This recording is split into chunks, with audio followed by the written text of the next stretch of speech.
PV Anwar MLA, ADGP MR Ajit കുമാറിനെതിരെ ഉന്നയിച്ച ആരോപണങ്ങൾ. ആ ആരോപണങ്ങളെല്ലാം അന്വേഷണത്തിന്റെ പരിധിയിലാണ്. രണ്ട് ഭാഗം തിരിച്ചാണ് അന്വേഷണം നടക്കുന്നത്. ഒന്ന് ക്രിമിനൽ കേസുകൾ, അത് DGPയുടെ നേതൃത്വത്തിലുള്ള പ്രത്യേക അന്വേഷണ സംഘം അന്വേഷിക്കുന്നു. മറ്റൊന്ന് സാമ്പത്തിക ആരോപണങ്ങളാണ്. സാമ്പത്തിക ആരോപണങ്ങൾ അന്വേഷിക്കുന്നത് വിജിലൻസ് ആണ്. ആ ഉത്തരവ് പുറത്തു വരികയും ചെയ്തു.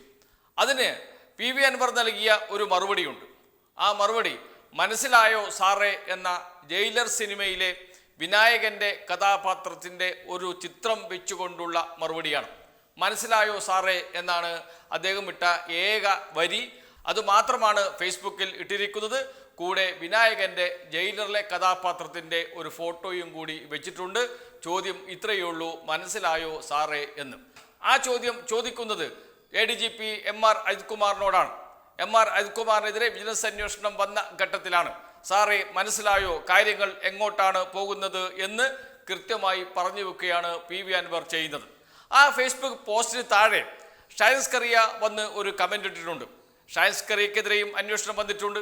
ഷാജിസ്കറിയ ADGP MR അജിത് കുമാറിന് കൈക്കൂലി കൊടുത്തു.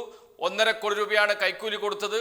PV Anwar ഷാജിസ്കറിയക്കെതിരെ മറുനാടൻ മലയാളിക്കെതിരെ കൊടുത്ത കേസ് അട്ടിമറിക്കുന്നതിന് വേണ്ടിയിട്ടാണ് ADGP MR അജിത് കുമാറിന് 1.5 കോടി രൂപ നൽകിയത് എന്നാണ് PV Anwarന് ലഭിച്ച ഒരു ശബ്ദ സന്ദേശത്തിൽ പറയുന്നത്. ഒരു ഉയർന്ന പോലീസ് ഉദ്യോഗസ്ഥന്റെ ശബ്ദ സന്ദേശമാണ്. ആ ശബ്ദ സന്ദേശത്തിൽ പറയുന്നത് 1.5 കോടി രൂപ കൈക്കൂലി കൊടുത്തു ഷാജിസ്കറിയ MR അജിത് കുമാറിന് എന്നാണ്. അതും അന്വേഷണ പരിധിയിൽ വരുന്നുണ്ട്. അന്വേഷിക്കാൻ നിശ്ചയിച്ച 5 വിഷയങ്ങളിൽ ഒരു വിഷയം, മൂന്നാമത്തെ വിഷയം ഷാജിസ്കറിയ നൽകിയ കൈക്കൂലിയുമായി ബന്ധപ്പെട്ട വിഷയമാണ്. ഏതായാലും അത് അന്വേഷിക്കാൻ പോവുകയാണ്. എന്ന് വെച്ചാൽ ഷാജിസ്കറിയയും മറുനാടൻ മലയാളിയും അന്വേഷണത്തിന്റെ പരിധിയിൽ വരുന്നു എന്നർത്ഥം. എന്ന് വെച്ചാൽ എവിടെ നിന്നാണോ PV Anwar തുടങ്ങിയത് അവിടേക്ക് തന്നെ കാര്യങ്ങൾ എത്തിയിരിക്കുന്നു. PV Anwar മറുനാടൻ മലയാളിയുടെ ഉടമയായ ഷാജിസ്കറിയക്കെതിരെ കൊടുത്ത കേസ്, ആ കേസിൽ നിന്നാണ് ഈ എല്ലാ കാര്യങ്ങളും ആരംഭിക്കുന്നത്. ഈ കേസും നടപടിക്രമങ്ങളും ആരംഭിക്കുന്നത്. ആ കേസ് കൃത്യമായി അന്വേഷണം ആദ്യഘട്ടത്തിൽ മുന്നോട്ട് പോയിരുന്നുവെങ്കിലും ഏതോ ഒരു സ്ഥലത്ത് വെച്ച് അട്ടിമറിക്കപ്പെട്ടു. അത് എവിടെ വെച്ച് എന്ന അന്വേഷണമാണ് ഇപ്പോൾ MR അജിത് കുമാറിൽ എത്തി നിൽക്കുന്നത്. സുജിത് ദാസ് IPSൽ എത്തി നിൽക്കുന്നത്, ശശിധരനിൽ എത്തി നിൽക്കുന്നത്, IPS ഉദ്യോഗസ്ഥനായ ശശിധരനിൽ എത്തി നിൽക്കുന്നത്. ഈ 2 വിക്കറ്റുകൾ നേരത്തെ തെറിച്ചിരുന്നു, ശശിധരന്റെയും അതോടൊപ്പം തന്നെ സുജിത് ദാസ് IPSന്റെയും. ഇപ്പോൾ മൂന്നാമത്തെ വിക്കറ്റിലേക്ക് കാര്യങ്ങൾ എത്തിയിരിക്കുന്നു. MR അജിത് കുമാറിന്റെ വിക്കറ്റ് എപ്പോൾ തെറിക്കും എന്നത് മാത്രമേ അറിയാനുള്ളൂ. അതോടൊപ്പം ഷാജിസ്കറിയയിലേക്കും അന്വേഷണം വന്നിരിക്കുന്നു. ഷാജിസ്കറിയ 1.5 കോടി കൊടുത്തിട്ടുണ്ടെങ്കിൽ എവിടെ നിന്നാണ് ഇത്രയും പണം ലഭിച്ചത് തുടങ്ങിയ കാര്യങ്ങളൊക്കെ അന്വേഷണ പരിധിയിലേക്ക് വരികയാണ്.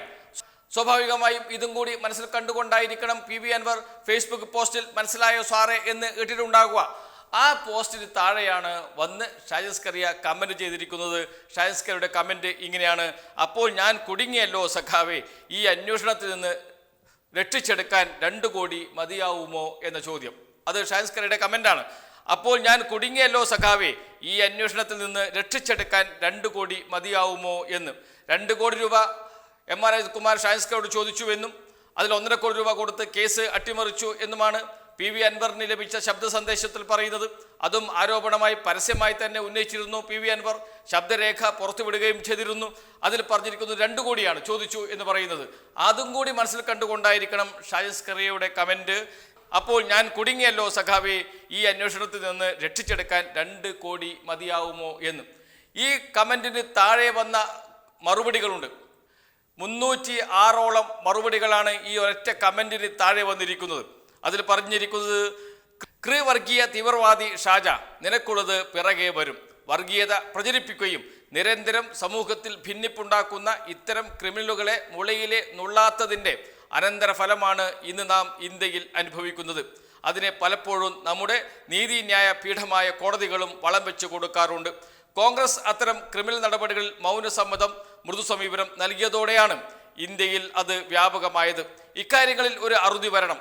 അൻവറിനെ പോലെയുള്ള ഒരെണ്ണമെങ്കിലും കോൺഗ്രസിലും ഉണ്ടായിരുന്നുവെങ്കിൽ ഇതിന് അറുതി വരും തീർച്ച എന്നാണ് ആ കമന്റിൽ പറയുന്നത്. അവിടെയും അവസാനിപ്പിക്കുന്നില്ല. നിരവധി കമന്റുകളാണ് വന്നുകൊണ്ടിരുന്നത്. 306ഓളം കമന്റുകൾ. അതിലൊന്ന് ഇങ്ങനെയാണ്: ഏയ് എന്തിന് ഇവിടെയും നീ അമേരിക്ക ചെയ്ത പോലെ കരഞ്ഞ് കാല് പിടിച്ചു നോക്ക് എന്ന് പറയുന്നു.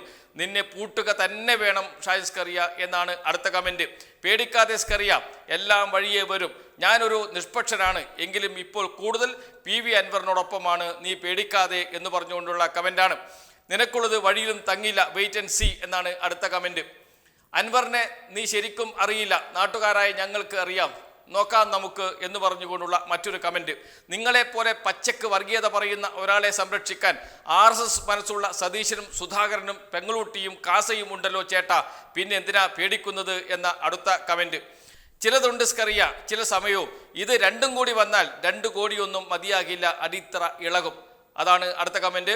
അതിനുശേഷം വരുന്ന കമൻറ്റ്, നീ വർഗീയതയുടെ പാമരനാണ്, നീ അവിടെ ചിലക്കാതിരിക്കട, ഇത് കേരളമാണ് ഷാജ, നിന്റെ പരിപ്പ് കലം ഇറക്കി വെച്ചാൽ മതി എന്ന് പറഞ്ഞുകൊണ്ടുള്ള കമൻറ്റ്.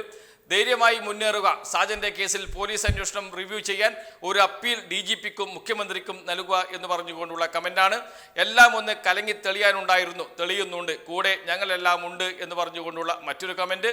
ലക്ഷ്യത്തിൽ എത്തും വരെ പോരാട്ടം തുടരണം സഖാവേ എന്ന് പറഞ്ഞുകൊണ്ടുള്ള കമൻറ്റ്.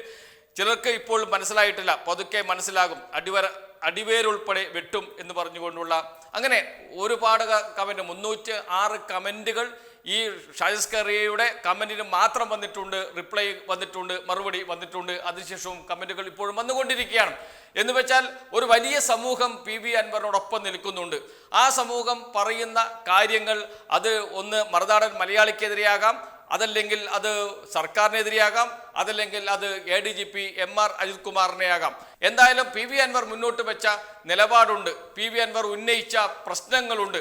ആ പ്രശ്നങ്ങൾ കേരളം സജീവ ചർച്ചയായി ഏറ്റെടുക്കുകയും അത് വീണ്ടും വീണ്ടും ചർച്ച ചെയ്യപ്പെടുകയും ചെയ്യുന്നു എന്നത് തന്നെ കേരളം ഒരു കലങ്ങി തെളിയൽ ആഗ്രഹിക്കുന്നുണ്ട് എന്നത് തന്നെയാണ്. ആ കലങ്ങി തെളിയൽ മെല്ലെ മെല്ലെ ശരിയായി വരുന്നുണ്ട്. ഏറ്റവും ഒടുവിൽ MR അജിത് കുമാറിനെതിരെ വിജിലൻസ് അന്വേഷണം പ്രഖ്യാപിച്ചതും അതുകൊണ്ട് തന്നെയാണ്. വെറുതെ ഒരു അന്വേഷണം പ്രഖ്യാപിക്കാൻ കഴിയില്ല, അതുകൊണ്ടാണ് മുഖ്യമന്ത്രി കാത്തിരുന്നത്. DGPയുടെ നേതൃത്വത്തിലുള്ള അന്വേഷണ സംഘം അന്വേഷിക്കട്ടെ, അവർ തരുന്ന ശുപാർശ അനുസരിച്ച് മുന്നോട്ട് പോകും എന്നാണ് മുഖ്യമന്ത്രി ആദ്യം മുതലേ പറഞ്ഞത്. അതനുസരിച്ച് മുഖ്യമന്ത്രി കാത്തിരുന്നു. വിജിലൻസ് അന്വേഷണം വേണമെന്ന് DGPയുടെ നേതൃത്വത്തിലുള്ള സ്പെഷ്യൽ ഇൻവെസ്റ്റിഗേഷൻ ടീം നിർദ്ദേശിച്ചു. അതനുസരിച്ച് വിജിലൻസ് അന്വേഷണം പ്രഖ്യാപിക്കുകയും ചെയ്തു. ക്രിമിനൽ കേസുകളിലുള്ള അന്വേഷണം DGPയുടെ നേതൃത്വത്തിൽ നടക്കുന്നുണ്ട്. 1 മാസമാണ് അവർക്ക് അന്വേഷിച്ച് റിപ്പോർട്ട് നൽകാൻ സമയം അനുവദിച്ചിരിക്കുന്നത്. അതിനുശേഷം അത് സംബന്ധിച്ചും നടപടി ഉണ്ടാകും. ആ നടപടി കർശനമായിരിക്കും. തെറ്റ് ചെയ്തിട്ടുണ്ടെങ്കിൽ ഒരു തരത്തിലുള്ള ദയവും പ്രതീക്ഷിക്കേണ്ടതില്ല MR അജിത് കുമാർ എന്ന് തന്നെയാണ് മുഖ്യമന്ത്രി നൽകുന്ന സന്ദേശം. അതിലേക്ക് തന്നെയാണ് കാര്യങ്ങൾ പോകുന്നത്.